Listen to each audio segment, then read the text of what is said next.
На почетокот од месецов ве информиравме дека низа активности се спроведуваат во основните и средните училишта во градот од аспект на подобрување на инфраструктурата, меѓу кои во Основното општинско училиште Илинден, каде активно се работи на уредување на новиот училишен влез. Со оглед на динамиката на работа, активностите се приведени во завршна фаза, а ние ги посетивме повторно за да ги проследиме тековните активности. Инфраструктурни промени беа навестени од страна на директорот Оливер Дејановски во Основното општинско училиште Илинден. Ние ја проследивме почетната фаза на дел од обновата на новиот училишен влез. Докаде се активностите, директори, и кога да очекуваме тие да бидат приведени кон својот крај?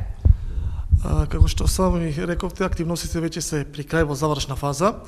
Ние веќе влегуваме во завршниот дел со местење на бекатон плочки. Кабината за обезбедување веќе наместена и се финализира кречењето и глитувањето на прозорите. Можам да кажам дека веќе од 1 септември ние ќе бидеме спремни и нашиве ученици ќе влегуваат од долниот, односно главниот влез. Што се беше спроведено?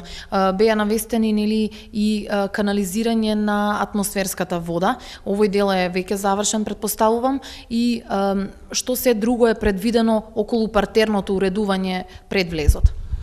Значи, влезот ќе има два острови, каде што ќе биде насадена трева со зимзелени дрвца. Влезот ќе биде со 2 до 3, ќе видиме сега колку камери ќе се стави, и ќе биде осветлен комплетно со светилки кои што се еко светилки, односно шедливи светилки. Она што ќе биде посебна одлика и новитет во училиштето е воведувањето на современ западноевропски начин на работа со нижите паралелки, кои ја потенцираат безбедноста на учениците, особено на првачињата.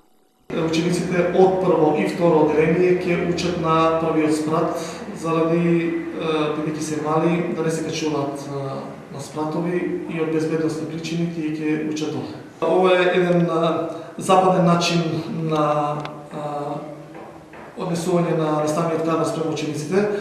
Тоа што значи? Значи, по завршувањето на часовите, наставникот, односно деленскиот наставник, е задолжен да ги учениците стави во колона и да ги спроведе до родителите кои што ќе чекат во ходникот.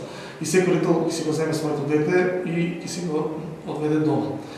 Влезот ќе биде хортикултурно уреден, а и родителите ќе имаат уредено посебно катче каде ќе ги дочекуваат своите дечиња. Друга активност карактеристично за ова е тоа што при самиот влез ќе има беџови на секој странец, односно на секој посетител кој што сака да влезе, за да се означи самата личност, бидејќи веќе представуваме сериозна институција, нема влегување и излегување без знаење на обезбедувањето и без знаење на персоналот. Инаку во училиштето од 1 септември ќе започне да се имплементира проектот за безбедни училишта на Министерството за внатрешни работи, кој беше усвоен на последната седница на Советот на општина Крива Паланка, а ќе се спроведува во соработка со полициската станица од градот, во двете основни и во Средното општинско училиште. А вложувањето во подобрувањето на безбедноста во овие инфраструктурни промени е дополнителен придонес во прилог на подигнување на нивото на безбедност. Ова е една од тие безбедносни мерки кои што заедно со Министерството за внатрешни работи, заедно со нивната соработка и нивниот проект кој што влезе пред 2 месеца, кај нас безбедноста е на прво место, бидејќи знаеме што се случува по училиштата, подобро да спречиме кога да лечиме, и мислим дека позитивно ќе се одрази на самата структура во училиштето. Директорот Дејановски најави и реконструкција на училишната спортска сала во следната учебна година, зашто ќе бидат вложени дополнителни средства одвоени повторно од буџетот на училиштето.